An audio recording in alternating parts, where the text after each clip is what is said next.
નમસ્કાર, ન્યૂઝ 18 ગુજરાતીમાં આપનું સ્વાગત છે। આપની સાથે હું છું કોમલ। સમાચારમાં સૌથી પહેલા વાત કરીશું ઐતિહાસિક નિર્ણય વિશે।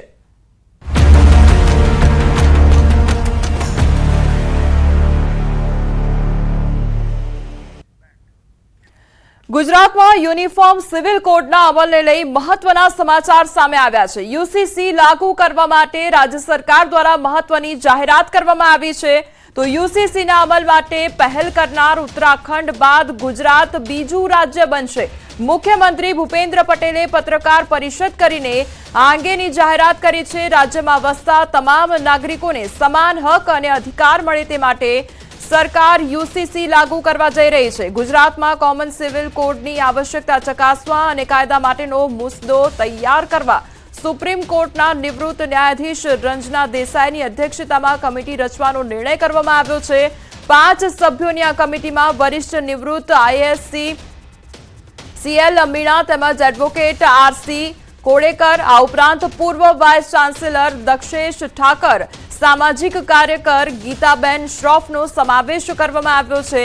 આ કમિટી તમામ પાસાનો અભ્યાસ કરીને 45 દિવસમાં રાજ્ય સરકારને રિપોર્ટ આપશે। તો આ રિપોર્ટના આધારે સરકાર દ્વારા નિર્ણય કરવામાં આવશે।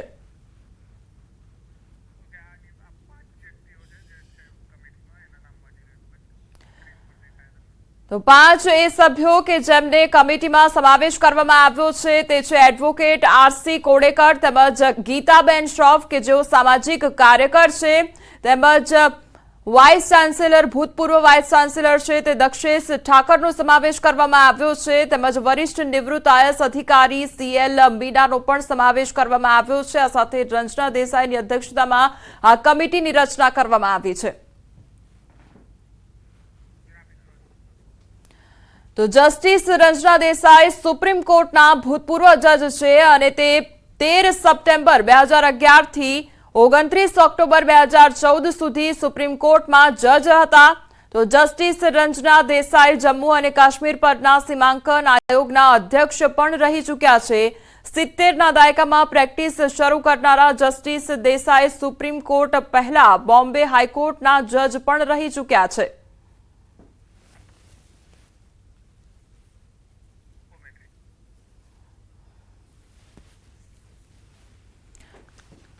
તો જસ્ટિસ રંजना દેસાઈ કોણ છે તેના વિશે તમામ જાણકારી મેળવી અને તેમના અધ્યક્ષતામાં જ આ 5 મેમ્બરની જે કમિટી છે તે તૈયાર કરવામાં આવી છે, જે 45 દિવસમાં નિર્ણય લેશે, રિપોર્ટ તૈયાર કરવામાં આવશે તેમના દ્વારા। હવે નજર કરીએ કે ગીતા શ્રોફ આખરે કોણ છે। ગુજરાતની પ્રખ્યાત સમાજ સેવિકા છે ગીતા શ્રોફ।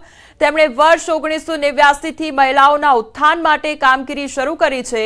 ખાસ કરીને મહિલાઓને રસોઈ અને ગૃહ કાર્ય સહિત વિવિધ કૌશલ્યોની તાલીમ આપી છે। સમાજ સેવાની કામગીરી તેમના દ્વારા કરવામાં આવે છે। ખાસ કરીને મહિલાઓને આત્મનિર્ભર બનાવવાનો તમામ પ્રયાસ તેમના દ્વારા કરવામાં આવે છે। અત્યાર સુધી તેઓએ હજારોની સંખ્યામાં મહિલાઓને આત્મનિર્ભર બનાવી છે। માત્ર સુરત જ નહીં પરંતુ ગુજરાતના અનેક વિસ્તારોમાં પણ તેમણે મહિલાઓ માટે उत्कृष्ट कामगिरी करी है। तो भारत की प्रथम बाढ़ यूनिवर्सिटी माटे गुजरात कमेटी का गठन हो चुका है। मेरे साथ जुड़ चुके हैं और संघवी जी, उनसे बात करेंगे। गठन हो चुका है कमेटी का, 5 लोगों की कमेटी बनाई गई है। कब कमेटी बैठेगी, किस तरह से कार्यवाही होगी और किस तरह से रिपोर्ट तैयार करेगी? यूसीसी संविधान की भावना है जो कि समरसता एवं समानता स्थापित करेगा। गुजरात के प्रत्येक नागरिकों को एक समान हक मिले, उसके लिए गुजरात के मुख्यमंत्री श्री भूपेंद्र भाई पटेल जी द्वारा यूसीसी को लेके एक बहुत ही महत्वपूर्ण निर्णय लिया गया है। एक यूसीसी के डिटेल्ड रिसर्च एवं स्टडी के लिए एक समिति की रचना की गई है, जिसकी अध्यक्षता सुप्रीम कोर्ट के एक्स जस्टिस श्रीमती रंजनाबेन देसाई एवं 4 अन्य लोगों द्वारा की जाएगी। सुप्रीम कोर्ट की एक्स जस्टिस श्रीमती रंजनाबेन देसाई की अध्यक्षता में 4 लोग जो है, जिसमें x VC, x IAS, lawyer एवं समाज सेवी का समावेश किया गया है। ये समिति के पास मुख्यमंत्री जी ने खास तौर पे एक अपेक्षा रखी है कि आने वाले 45 दिनों में ये समिति डिटेल्ड ग्राउंड लेवल रिपोर्ट तैयार करके सरकार को पेश करे। उसके डिटेल स्टडी के बाद गुजरात के मुख्यमंत्री श्री भूपेंद्र भाई पटेल जी द्वारा यूसीसी के बारे में निर्णय लिया जाएगा। उत्तराखंड में जैसे देखा जाए तो आदिवासी समुदाय को बाकात रखा गया, उसमें लागू नहीं होना है, उसको गुजरात में किस तरह से देखा जाएगा? देखिए, भारतीय जनता पार्टी की उत्तराखंड सरकार ने देश भर में एक बहुत ही श्रेष्ठ मॉडल पेश किया है और मैं ये मान रहा हूँ कि आदिवासी समाज की रीति रिवाज कानून ये सबको जिस प्रकार से सुरक्षित रखा गया ये अपने आप में एक सर्वश्रेष्ठ मॉडल है। देश के गृह मंत्री श्री अमित शाह जी ने अपनी एक सभा में बोला है कि हम सभी राज्यों में जब यूसीसी लागू कर रहे होंगे तब खास तौर पे आदिवासी समाज की रीति रिवाज उनके कानूनों पे सुरक्षित करते हुए खास ध्यान दिया जाएगा और उन्होंने ये सुनिश्चित किया है। विपक्ष आलोचना कर रहा है कि उनको लक्ष्य पक्ष में नहीं लिया गया, उनके समावेश नहीं किया गया कमेटी में। कौन विपक्ष? कांग्रेस ही है ना यहाँ पे। छोड़िए, आप ही कांग्रेस को सीरियस लेते हो, मेरे राज्य के कोई नागरिक उनको सीरियस नहीं लेता है। उनको राज्य के ही नागरिकों को उन पे विश्वास नहीं है और खास तौर पे जब भी सभी समुदायों को एक समान हक की बात आती है तो कांग्रेस के ही पेट में क्यों दर्द होता है? ये सवाल उनको जाके पूछना चाहिए आपको। क्या पेट में दर्द हो रहा है? एक समान कानून देश के प्रत्येक नागरिकों का हक नहीं है, उनको पेट में क्यों दर्द होने लगा? लघुमती समुदाय को टारगेट किया गया है, ऐसा भी बात कर रहे हैं। वो उनको ही जाके पूछिए, आप ही उनको सीरियस लेते हो। आप इतने सीनियर पत्रकार होने के बावजूद, इतने सालों के अनुभव के बावजूद भी आप उनको सीरियस लेते हो, ये ताजुब की बात है। चौकसी तो ये थे गृह राज्य मंत्री हर्ष संघवी, उन्होंने बताया कि विपक्ष का काम है, एक ही कानून है वो लगेगा और वो उसी तरह से कमेटी का गठन होगा, 45 दिन में रिपोर्ट देगी, रिपोर्ट तैयार करेगी और सरकार को सुपुर्द करेगी और सरकार आने वाले दिनों में ये रिपोर्ट के तहत निर्णय करेंगी। कैमरा पर्सन हितेश प्रजापति के साथ गौतम श्रीमाली, नेटवर्क 18 गांधीनगर। તો યુસીસીને લઈને આ મહત્વનો નિર્ણય કરવામાં આવ્યો છે તે અંગે જે આખી કમિટી છે તે પણ બનાવવામાં આવી છે અને કમિટી 45 દિવસમાં રિપોર્ટ રજૂ કરશે, પરંતુ આ સાથે વિવાદનું વંટોળ પણ ઊભું થયું છે। વિપક્ષ દ્વારા વિરોધ કરવામાં આવી રહ્યો છે અને તેને લઈને ઘણા સવાલો પણ ઉઠાવવામાં આવ્યા છે। ત્યારે સીએમ ભૂપેન્દ્ર પટેલ દ્વારા આજે મહત્વની જાહેરાત પત્રકાર પરિષદ કરીને કરવામાં આવી છે અને यूसीसी माटे जे कमिटी छे ते पण रचवामां आवी छे। 5 सभ्योनी जे कमिटी छे ते तैयार करवामां आवी छे अने तेमना द्वारा 45 दिवसमां रिपोर्ट पण रजू करवामां आवशे।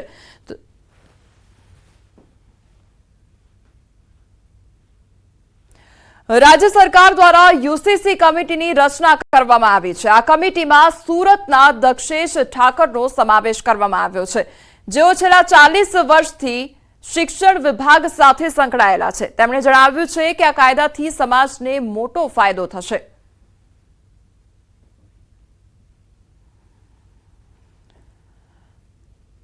તો આજે મહત્વની જાહેરાત રાજ્ય સરકાર દ્વારા કરવામાં આવી છે અને યુસીસીને લઈને કમિટીની રચના કરવામાં આવી છે, જેમાં દક્ષેશ ઠાકરની દક્ષેશ ઠાકર કોણ છે તેના વિશે વાત કરીએ તો ગુજરાતી સાહિત્યમાં તેઓ પીએચડી ધરાવે છે। આ સાથે આ નિર્ણયને પણ તેમણે આવકાર્યો છે અને આભાર પણ વ્યક્ત કરવામાં આવ્યો છે। સરકારનો આભાર વ્યક્ત કર્યો છે દક્ષેશભાઈ દ્વારા, કારણ કે તેમનો સમાવેશ આ કમિટીમાં કરવામાં આવ્યો છે અને આગામી 45 દિવસમાં આ અંગેનો રિપોર્ટ પણ રજૂ કરવામાં આવશે। તો ડોક્ટર દક્ષેશ ઠાકર હાલ એસએનડીટી મહિલા યુનિવર્સિટીના વાઇસ ચાન્સેલર છે અને આગળ તેઓ વીર નર્મદ દક્ષિણ ગુજરાત યુનિવર્સિટીમાં કાર્યરત પણ હતા। गुजरात सरकार पण आ दिशामां खूब विचारी रही छे अने कायदामां रहेली छटकबारीओनो लाभ लेवातो बंद थाय अने स्त्रीओने एमना हक अने अधिकार कायदा प्रमाणे मळे ए खूब जरूरी होवाथी आ प्रकारनी कमिटीनी आजे रचना करीने एक सभ्य तरीके मारी निमणूक करी छे।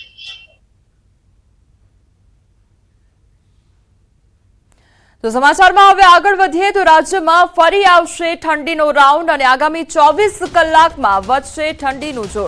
તો તાપમાનમાં 2 થી 3 ડિગ્રી ઘટાડો થશે અને આગામી 7 દિવસ વાતાવરણ સૂકું રહેશે। રાજ્યમાં સૌથી ઓછું તાપમાન નલિયામાં 9.6 ડિગ્રી નોંધાયું છે। તો સાયક્લોનિક સર્ક્યુલેશન રાજસ્થાનમાં છે, જેના કારણે પવનોની દિશા બદલાઈ છે અને જેના કારણે આગામી સમયમાં ઠંડી વધવાની શક્યતા કરવામાં આવી છે।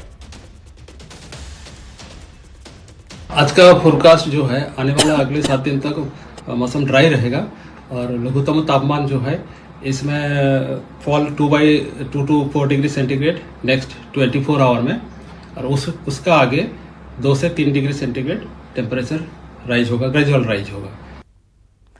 ગુજરાતમાં હાલ માવઠાની તીવ્રતા ઘટી છે, પરંતુ જગતના તાત પર ચિંતાના વાદળો છવાઈ રહ્યા છે।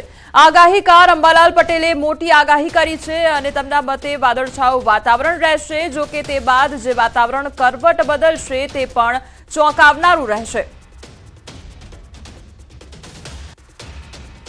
પલટો આવવાની શક્યતા રહે છે, જેમાં લગભગ ઉત્તર ગુજરાતના ભાગો, ઉત્તર ગુજરાતના સાબરકાંઠાના ભાગો અને પંચમહાલના ભાગમાં ક્યાંક છાંટા પડી શકવાની શક્યતા રહે છે। આ ઉપરાંત મધ્ય ગુજરાતના ભાગમાં પણ વાદળો આવવાની શક્યતા રહે છે। આમાં વાદળવાયુ આવવાના કારણે ઊભા કૃષિ પાકોમાં રોગ આવતા હોય છે।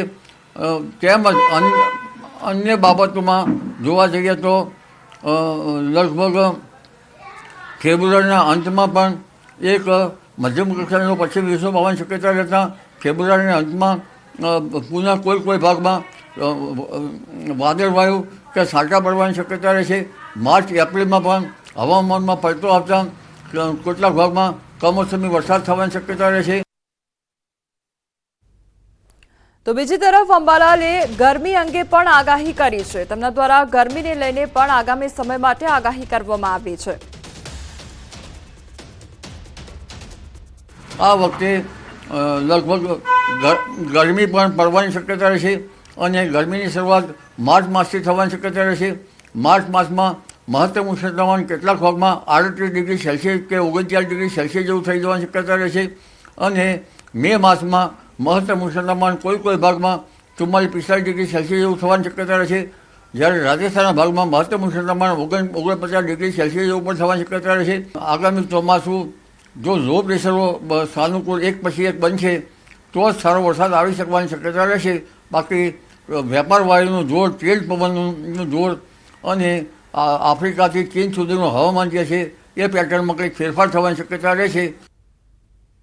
હિંમતનગર વિજાપુર હાઈવે પર અકસ્માત સર્જાયો અને બેકાબુ બનેલી ગાડી વીજપોલ સાથે અથડાઈ હતી। અકસ્માતમાં 2 લોકોના ઘટના સ્થળે જ મોત નીપજ્યા છે।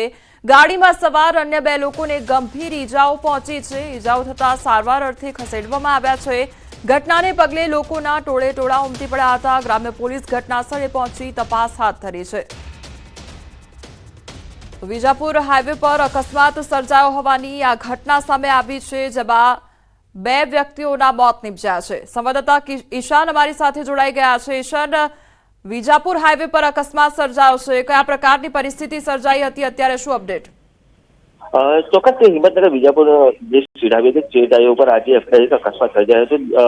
સ્કોર્પિયો કાર વીજપોલ સાથે અથડાતા ઘટના સ્થળે 2 લોકોના મોત થયા હતા। આ ઉપરાંત અન્ય 2 લોકોને ગંભીર ઇજાઓ થઈ હતી, જેમાં તાત્કાલિક સારવાર અર્થે હિંમતનગર સિવિલ અર્થે ખસેડવામાં આવ્યા હતા। આ ઉપરાંત જે ગ્રામ્ય પોલીસ છે તે ઘટના સ્થળે તપાસ હાથ ધરી હતી અને લોકોના ટોળે પણ એકઠા થયા હતા। જી ઈશાન, સમગ્ર માહિતી બદલ આપનો આભાર। ભરૂચમાં નેશનલ હાઈવે પર ટેમ્પોમાં આગ લાગવાની ઘટના બની અને શાકભાજીના ટેમ્પોમાં ભીષણ આગ ભભૂકી ઉઠી છે।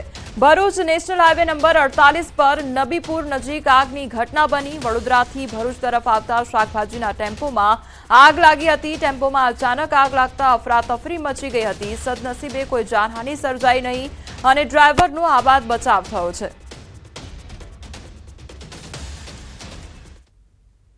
વલસાડ જિલ્લાના ધમડાચી નજીક નેશનલ હાઈવે પર આવેલી એક કંપનીમાં અચાનક આગ લાગી અને પ્લાસ્ટિકના દાણા બનાવતી કંપનીમાં આગ લાગતા દોડધામ મચી ગઈ હતી। પહેલા કંપનીના એક ભાગમાંથી આગની શરૂઆત થઈ હતી। જોકે કંપની પ્લાસ્ટિકના દાણા બનાવતી હોવાથી કંપનીમાં મોટી માત્રામાં પ્લાસ્ટિક અને અન્ય જ્વલનશીલ પદાર્થનો જથ્થો સંગ્રહ કરેલો હોવાથી થોડી જ વારમાં આગે મોટું સ્વરૂપ ધારણ કર્યું હતું અને કંપનીનો મોટો ભાગ આગની જ્વાળાઓમાં લપેટાઈ ગયો હતો। ઘટનાની જાણ થતાં જ વલસાડ ફાયર બ્રિગેડની ટીમ તાત્કાલિક ઘટના સ્થળ પર પહોંચી આવી હતી અને આગ પર કાબુ મેળવવા પ્રયાસ હાથ ધર્યો હતો। બનાસકાંઠાના ઇકબાલગઢ નજીક ટ્રેલરમાં આગ ભભૂકી ઉઠી અને પાલનપુર આબુ રોડ હાઈવે પર ટ્રેલરમાં આગ લાગવાની ઘટના બની। રાજસ્થાન તરફથી આવી રહેલ ટ્રેલરના ટાયરોમાં મોડી રાત્રે અચાનક આગ લાગી અને ટાયરોમાં લાગેલી આગે ટ્રેલરને આગની ઝપેટમાં લીધું। ટ્રેલર ચાલકે ટ્રેલર રોડની સાઈડમાં ઉતારી પોતાનો જીવ બચાવ્યો। તો પાલનપુર ફાયર વિભાગ ઘટના સ્થળે પહોંચી આગ પર પાણીનો મારો ચલાવી આગ પર કાબુ મેળવ્યો. અમીરગઢ પોલીસે ઘટના સ્થળે પહોંચી વધુ તપાસ હાથ ધરી છે.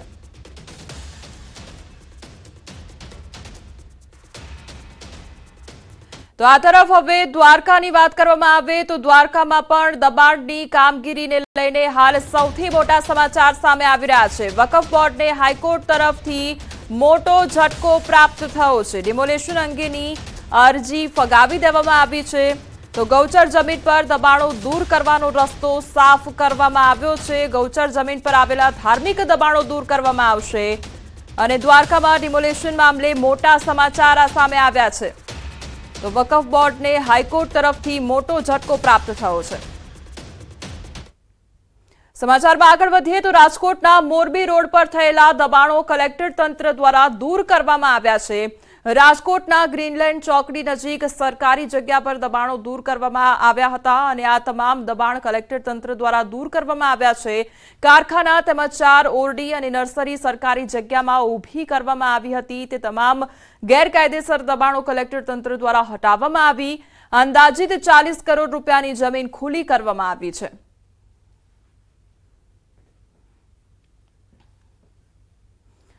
ધારાસભ્ય વિનુ મોરડિયાની ફરિયાદ બાદ પાલિકાની કાર્યવાહી હાથ ધરવામાં આવી છે. સિંગણપોરમાં રહેણાંક વિસ્તારમાં ચાલતી ભંગારની 6 દુકાનોને સીલ કરવામાં આવી છે.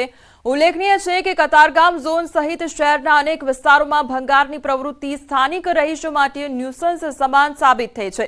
કારણ કે આ ભંગારના ગોડાઉનમાં જે લોકો આવે છે તેઓ કાયમી નથી હોતા. 15 દિવસે 2 મહિનાના સમય સુધી અહીં કામ કરે છે અને દુકાન ગોડાઉન ચલાવે છે. તેઓની કાયમી ઓળખ નથી. તેથી જો કોઈ ગુનો થાય તો તેઓની ઓળખ થવી પણ મુશ્કેલ બની શકે છે. તેથી આ અંગે રજૂઆત કરવામાં આવી હતી. હાલોલ નગરપાલિકામાં મતદાન પ્રક્રિયા પૂર્વે જ ભાજપ માટે સત્તા સુકાન સંભાળવાનો માર્ગ મોકળો થવાની સ્થિતિ સર્જાઈ છે. હાલોલ નગરપાલિકાના 9 વોર્ડની 36 બેઠક માટે 67 ઉમેદવારો મેદાનમાં હતા. ત્યારે આજે ઉમેદવારી પત્ર પરત ખેંચવાના અંતિમ દિવસે ભાજપની 20 જેટલી બેઠકો બિનહરીફ થવાની શક્યતાઓ છે. ગઈકાલે જ 15 જેટલા ઉમેદવારોના પ્રતિસ્પર્ધી ઉમેદવારના ઉમેદવારી પત્ર પરત ખેંચાતા જ ભાજપના ઉમેદવારો બિનહરીફ થયા હતા.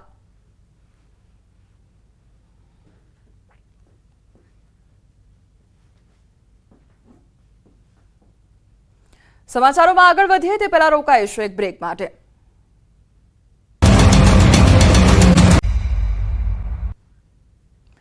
બ્રેક બાદ આપનું સ્વાગત છે. સમાચારમાં આગળ વધીએ તો નર્મદા જયંતિએ નર્મદાના માંગરોળ ગામે અનોખી ઉજવણી કરવામાં આવી. નર્મદા મૈયાને 1500 ફૂટ ચૂંદડી અર્પણ કરવામાં આવી. આજે નર્મદા જયંતિએ નર્મદાના માંગરોળ ગામે નર્મદા તટે સમસ્ત ગ્રામજનો અને ભક્તો દ્વારા 1500 ફૂટ સાડી નર્મદા મૈયાને અર્પણ કરવામાં આવી. હજારો ભક્તો 1500 ફૂટ લાંબી સાડી હાથમાં પકડી નાવડીઓ દ્વારા એને સામે કિનારા સુધી લઈ જઈ નર્મદા મૈયાને સાડી અર્પણ કરી. નર્મદામાં મોટી હોડીઓને શણગારવામાં આવી, જેમાં એક મોટી નાવડી અને 10 હોડીઓનો કાફલો સાડીને સામે કિનારે લઈ જવામાં આવી છે.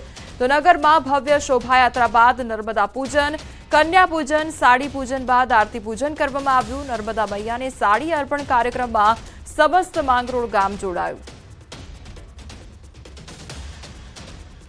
હિન્દુ હૃદય સમ્રાટ શિવાજી મહારાજની પ્રતિમાનું જાપાનના ટોક્યોમાં જાપાનના યુવરાજના હસ્તે સ્થાપન થશે. જાપાનમાં સ્થાપન પહેલા પ્રતિમા અમદાવાદ ખાતે પહોંચી તો અમદાવાદના મેયર પ્રતિભા જૈન, ભાજપ ધારાસભ્યોએ મૂર્તિ પૂજન અને આરતી કરી. તો આગામી દિવસોમાં રાજ્યભરમાં રથયાત્રા જશે. મહત્વનું છે કે મહારાષ્ટ્રના અલગ અલગ 11 કિલ્લામાંથી માટી લઈ જઈ જાપાનમાં સ્ટ્રક્ચર તૈયાર કરવામાં આવ્યું છે. हमारी संस्था एक सामाजिक संस्था है, पुणे महाराष्ट्र से हम लोग हैं. अभी इसका जो इंडो जापान जो शिव स्वराज रथ यात्रा जो चल रही है, इसकी जो शुरुआत है पूना से हुई थी. सातारा में छत्रपति शिवाजी महाराज जी के वंशज है उदयन राजे जी भोसले, इन्होंने इसको हरी झंडी देख के इसको प्रस्थान किया था. हिंदू साम्राज्यना स्थापना करनार आदरणीय छत्रपति शिवाजी महाराजनी प्रतिमा जापाનમાં પ્રસ્થાપિત થવાની છે. આ સ્ટીલની પ્રતિમા છે ને જાપાનના ધરતીકંપવાળા વાતાવરણને અનુરૂપ સ્ટીલની પ્રતિમાઓ પર ફાઇબર ચડાઈ અને આખા દેશમાં પરિભ્રમણ કરીને દેશના બધા જ મોટા રાજ્યોમાં શહેરોમાં ફરીને આજે અમદાવાદ આવી રહી છે. આપણા માટે ગૌરવની વાત છે. ગુજરાતના વીજ પુરવઠામાં થયો નોંધપાત્ર વધારો અને વર્ષ 2020 અને 2024 વચ્ચે 28% જેટલો વીજ પુરવઠો વધ્યો છે. રાજ્યસભા સાંસદ પરિમલ નથવાણીએ પૂછેલા પ્રશ્નના જવાબમાં આ માહિતી આપવામાં આવી. રાજ્યમાં નાણાકીય વર્ષ 2020માં વીજ પુરવઠો 1,13,939 મિલિયન યુનિટથી 28% વધીને 2024માં 1,45,740 મિલિયન યુનિટ થયો છે. આ ઉપરાંત નાણાકીય વર્ષ 2025ના પ્રથમ 9 મહિનામાં રાજ્યનો વીજ પુરવઠો 1,13,697 મિલિયન યુનિટનો સ્પર્શી ગયો છે. મહત્વનું છે કે 2031-32માં તમામ સ્ત્રોતમાંથી ભારતની કુલ સ્થાપિત વીજ ઉત્પાદન ક્ષમતાને 900 GW સુધી લઈ જવાની પણ સરકાર યોજના ધરાવે છે. ભાવનગર શહેરના ફુલસર વિસ્તારમાં ભર શિયાળે પાણીનો પોકાર ઉઠ્યો છે. ફુલસર વિસ્તારમાં અલગ અલગ સોસાયટીઓમાં પાણીનો પ્રશ્ન ઉઠ્યો છે અને વારંવાર રજૂઆત કરવા છતાં સોસાયટીના રહીશો પાણી માટે વલખા મારી રહ્યા છે. પ્રધાનમંત્રી આવાસ યોજનામાં છેલ્લા 15 દિવસથી પીવાનું પાણી નથી મળી રહ્યું. તો આ તરફ ફુલસર વિસ્તારમાં સંત તુલસીદાસ સોસાયટીમાં ફક્ત 10 થી 15 મિનિટ સુધી જ પાણી આપવામાં આવે છે. તે પણ અત્યંત લો પ્રેશરમાં આવતું હોવાથી લોકો સબમર્સિબલ પંપ દ્વારા પાણીની લાઇનમાંથી પાણી ખેંચે છે, જેના કારણે અનેક લોકો પાણીથી વંચિત રહે છે. આવી તો અનેક સોસાયટી છે જ્યાં પાણીની સમસ્યાથી લોકો ઝઝૂમી રહ્યા છે. ત્યારે વસાહતના રહીશો પાણીના પ્રશ્નની રજૂઆત કરવા માટે મહાનગરપાલિકાની કચેરીએ દોડી આવ્યા હતા અને પાણીની સમસ્યાનો ઉકેલ લાવવા ઉગ્ર માંગ કરી હતી. છેલ્લા 15 દિવસથી કોઈના ઘરે પાણી આવતું નથી ટાંકામાં કોઈ સ્ટોક થતો નથી, મોટરમાં પાણી ઉપર ચડતું. એની હિસાબે બધા પબ્લિક હેરાન થાય છે. બરોબર, નથી ઉપપ્રમુખ જવાબ દેતા, નથી પ્રમુખ જવાબ દેતા, નથી ખજાનચી જવાબ દેતા. બધા ખજાનાનું ધ્યાન રાખવા બેઠા છે એવો જવાબ આપે છે. 15 દિવસથી પાણી આવતું નથી તો બીએમસીમાં અમે રજૂઆત કરવા છતાં અમને કોઈ જવાબ મળતો નથી અને પ્રમુખ જે બનાવ્યા છે એ પ્રમુખ અમને જવાબ દેતા નથી. એ પ્રમુખ એમ કે પછી વાત આ કેટલી વખત અમે રજૂઆત કરી. એક તરફ અકસ્માતો ઘટાડવા સરકાર જાગૃતિ અભિયાન ચલાવે છે તો બીજી તરફ રોડ રસ્તાઓના દ્રશ્યો જ સરકારના જાગૃતિ અભિયાન પર પાણી ફેરવી દે છે. વાત કરીએ વડોદરા શહેરની તો વડોદરાનું વહીવટીતંત્ર ખુદ વાહન ચાલકોના જીવ જોખમમાં મૂકી રહ્યું છે તેવું લાગી રહ્યું છે. શહેરના મોટાભાગના રસ્તાઓ પર અઢળક સ્પીડ બ્રેકર તો છે પણ એના પર સફેદ પટ્ટા નથી. ત્યાંથી પસાર થતા વાહન ચાલકો જ્યારે સ્પીડ બ્રેકરની એકદમ નજીક આવી જાય છે ત્યારે તેમને જાણ થાય છે કે રસ્તા પર કોઈ સ્પીડ બ્રેકર લગાવેલું છે. જો કોઈ વાહન ચાલકની ગતિ વધુ હોય તો અકસ્માત થવાની પૂરેપૂરી સંભાવના રહેલી છે. સમગ્ર મામલે જવાબદાર અધિકારીનું કહેવું છે કે કોન્ટ્રાક્ટ પૂરો થઈ જવાને કારણે થોડાક સમયથી રસ્તા પર થર્મોપ્લાસ્ટિક સફેદ પટ્ટા મારવાના બાકી છે. સાથે જ આ સફેદ પટ્ટાની આવરદા માત્ર 1 વર્ષની હોય છે, જેના કારણે ઘસારો લાગતા તે રસ્તા પરથી સમય જતા ભૂસાઈ જાય છે. નવા કોન્ટ્રાક્ટર આવતાની સાથે જ શહેરના તમામ રસ્તાઓ પર નિયમ મુજબ થર્મોપ્લાસ્ટિક સફેદ પટ્ટા મારી દેવામાં આવશે, જેથી અકસ્માતની ઘટનાઓને ટાળી શકાય. દૂરથી તો દેખાતા જ નથી, એકદમ નજીક આવીએ ત્યારે ખ્યાલ આવે છે કે બમ્પર આવી રહ્યું છે, કારણ કે દૂરથી તો લાગતું જ નથી કે બમ્પર છે. જ્યારે નજીક આવીએ ત્યારે ખબર પડે છે કે બમ્પર છે. દરેક સ્પીડ બ્રેકરો ઉપર અત્યારે આપણે જોઈ શકીએ છીએ આ જ હાલત છે. આના કારણે એટલી બધી જાનહાનિઓ થતી હોય છે અને અકસ્માતો થતા હોય છે. આજે ટ્રાફિક સપ્તાહની જે વાતો મોટી વાતો કરે છે પણ એ ખાલી માત્ર ને માત્ર લોકો પાસે વસૂલી કરવાની વસ્તુઓ છે. અકસ્માત ભોગ બને ને ભોગ થાય જ છે. અહીંયા તમે ગમે ત્યારે આવીને જોશો ને આ સ્કૂલની સામે સ્પીડ બ્રેકર 2 આવેલા છે. અહીંની જ વાત નહીં પણ અમે તો એવું કહીએ છીએ આખા વડોદરામાં કોઈ પણ સ્પીડ બ્રેકર પર પટ્ટા મારેલા દેખાય નહીં. કેમ કે આ કોન્ટ્રાક્ટરો જે ખાલી મલાઈ ખાવામાં જ વ્યસ્ત હોય છે અને પ્રજાના હિતમાં એ લોકો ગમે તે કશું કામ કરવા તૈયાર નથી. નથી અકસ્માત થવાની ભય સંકેત રહે છે. પટ્ટા મારવા જોઈએ. શહેરમાં સ્પીડ બ્રેકરો પર દર વર્ષે મારવામાં જ આવે છે અને એમાં કોઈ જો જગ્યાએ ફરિયાદ કે એવું રહી જતું હોય તો એનું ધ્યાન આપણા દ્વારા જે દોરવામાં આવશે તો એ પણ અમે કવર અપ કરી લઈશું. એક તરફ વહીવટીતંત્ર દ્વારા ટ્રાફિક સપ્તાહ અને સડક સુરક્ષાની મોટી વાતો કરવામાં આવે છે, ત્યારે આ જ વહીવટીતંત્રના પાપે જે વાહન ચાલકો છે તેમના જીવ જે છે તે જોખમમાં મુકાતા હોય છે. આ વડોદરા પશ્ચિમના તમે દ્રશ્યો જોઈ રહ્યા છો. જોઈ શકાય છે કે અહીંયા શાળા આવેલી છે, પોલીસ લાઇન આવેલી છે, પરંતુ તમારી ટીવી સ્ક્રીન પર તમને આ જે બમ્પર છે તે સ્પષ્ટ નહીં દેખાય. તો જો ટીવી સ્ક્રીન પર આ બમ્પર સ્પષ્ટ ના દેખાતો હોય તો દૂરથી પૂરપાટ ઝડપે આવતો જે વાહન ચાલક છે તેના સ્પીડ બ્રેકર કેવી રીતે દેખાશે? આ જે કોન્ટ્રાક્ટર જે છે તેના દ્વારા જે એની કામગીરી છે તે પૂર્ણ કરવામાં નથી આવતી. ઉલ્લેખનીય બાબત છે કે આ દ્રશ્યો તમે જોઈ શકો છો અને અહીંયા જે ડેલી અવર જવર કરતા લોકો છે તે આ સ્પીડ બ્રેકરથી અવગત છે, પરંતુ જો કોઈ અજાણ્યો વ્યક્તિ આ વિસ્તારમાં આવે તો ચોક્કસથી અકસ્માતનો ભોગ બને. અને બીજી ગંભીર બાબત એ છે કે આ જે રસ્તો તમે જોઈ રહ્યા છો એની બિલકુલ બાજુમાં જે પોલીસ લાઇન છે તે આવેલી છે અને પોલીસ લાઇનની બિલકુલ પાછળ એક સરકારી શાળા પણ જે છે તે અહીંયા આવેલી છે. પરંતુ આજે કોન્ટ્રાક્ટરના પાપે આજે નિર્દોષ બાળકો સહિત જે વાહન ચાલકો છે તેઓ અકસ્માતનો ભોગ બને તે આ પ્રકારની પરિસ્થિતિનું નિર્માણ થયું છે. હાર્દિક દીક્ષિત, ન્યૂઝ 18 ગુજરાતી, વડોદરા. રાજકોટમાં હાર્ટ એટેકની ઘટનાઓ ઘાતક બની છે. રાજકોટમાં હાર્ટ એટેકથી મોતની ઘટના વધી છે અને છેલ્લા 72 કલાકમાં 7 લોકોને હાર્ટ એટેક આવ્યા છે. રાજકોટ શહેર અને જિલ્લામાં હાર્ટ એટેકથી 7 લોકોના મૃત્યુ નિપજ્યા છે. કોઠારિયા, ગાંધીગ્રામ, શાપર, વેરાવળ, વેલનાથપરા સહિતના વિસ્તારમાં હાર્ટ એટેકના બનાવો વધ્યા છે. સૌરાષ્ટ્રભરના દર્દીઓ રાજકોટ શહેરની સિવિલ હોસ્પિટલ ખાતે સારવાર માટે આવતા હોય છે, ત્યારે રાજકોટ શહેરની સિવિલ હોસ્પિટલમાં બ્લડ પ્રેશર, ડાયાબિટીસ સહિતની દવાઓ પૂરી થઈ ગઈ હોવાનું સામે આવ્યું છે. દવાઓ ખલાસ થઈ જતા દર્દીઓ હોસ્પિટલ કેમ્પસના મેડિકલમાંથી દવા લેવા માટે મજબૂર બન્યા છે. થોડા સમય પૂર્વે રાજ્યના આરોગ્ય મંત્રી ઋષિકેશ પટેલ સિવિલ હોસ્પિટલની મુલાકાતે આવ્યા હતા. તે સમયે સબ સલામતના દાવા કરવામાં આવ્યા હતા, પરંતુ હાલ પરિસ્થિતિ કંઈક જુદી જ જોવા મળી રહી છે.